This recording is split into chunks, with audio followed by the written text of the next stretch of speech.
I have a grandson, he's an angel. And he began to think he was coming of age when the police slapped him up against the wall and searched him. And he thought he had now had a gold star. I asked him the other day, apropos of a sense that something was going seriously wrong in this country. I said, how many times have the police searched you? He said, Papa, I can't count. There's so many times. Mr. Howe, that may well have happened. So we're just really interested to hear kind of all your memories of the time, you know. Yes, really, as far as the Battle of Cable Street was concerned, there were very few memories, but so striking that it's the sort of thing you never forget, you know, when you're 5. Yeah, because if you're only 5, that's quite a vivid memory. Yes, yes, I was at my ballet class, which was held at the top floor of the department store called Gardner's. Suddenly, in the middle of the class, there was all this terrific noise. And so, you know, we were at that age not really controllable by the teacher, so we all stopped and ran to the window to look down. And I was looking down on that corner, and there were all these hundreds of people, I think mostly men, just pushing and shoving and so on. And I knew, even at that age, the protesters were the good people.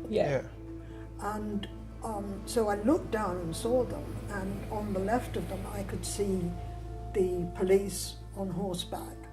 And that was terrifying because the horses were neighing and rearing, and that was a very frightening thing.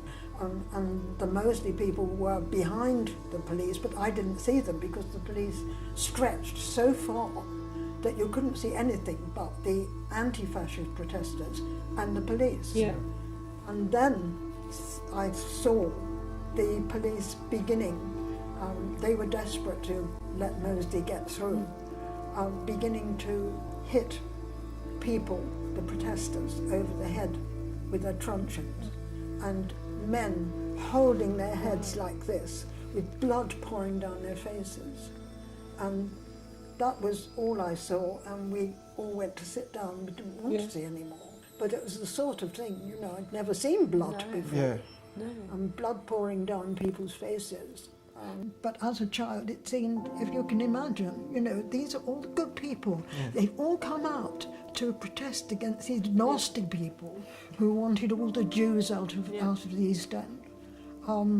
And so why are the police hitting them and making them bleed? You know, they're the good people.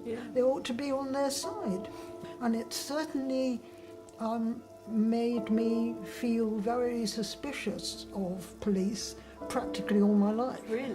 Obviously, as I've got older, I've realised that that's only one facet of the police. But I still, if I hear any news about the police taking control of any sort of demo or anything like that, I always feel they're not on the side of the demonstrators. There's a suggestion that you were rolling towards the police in your wheelchair. Is that true? Shout anything provocative or throw anything that would have induced the police to do that to you. But you do say that you're a revolutionary. Do you think I could have in any way posed a physical threat from the seat of my wheelchair to an army of police officers armed with weapons? This whole line of argument is absolutely ludicrous because you're blaming the victims of violence for that violence.